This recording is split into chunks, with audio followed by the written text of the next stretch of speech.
Maria, immagine della Chiesa, della comunità cristiana che si ritrova nella gioia. Monsignor Alberto Tanasini ha proposto questa sottolineatura celebrando l'Eucarestia nella festa patronale della Madonna della Rosa nella Basilica Santuario di Santa Margherita Ligure, un tema che è stato approfondito lungo tutto il tempo di preparazione e nei giorni della festa. I giorni della preparazione che ci hanno un po' portato a riflettere sulla grazia di essere comunità, la gioia di essere comunità, ma anche la fatica, il pericolo che vogliamo evitare e infine la missione di essere comunità lo ritengo un cammino importante. Per i sammargheritesi della parrocchia centrale, la festa della Madonna della Rosa è un momento speciale, vissuto con la tenerezza dello stare assieme con l'affetto dei figli che si ritrovano attorno alla madre. Da sempre, da quando sono bambino, non ho mai saltato una volta la festa della Madonna della Rosa, ancora con i miei nonni, con mia nonna, i miei genitori siamo sempre stati molto allegati a Santa Margherita, alla chiesa e soprattutto alla Madonna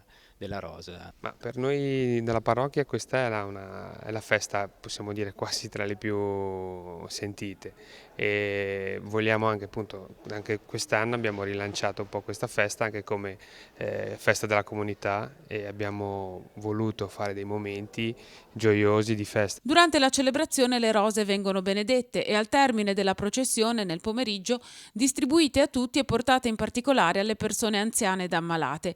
I primi che si sono ritrovati attorno a Maria sono stati i bambini.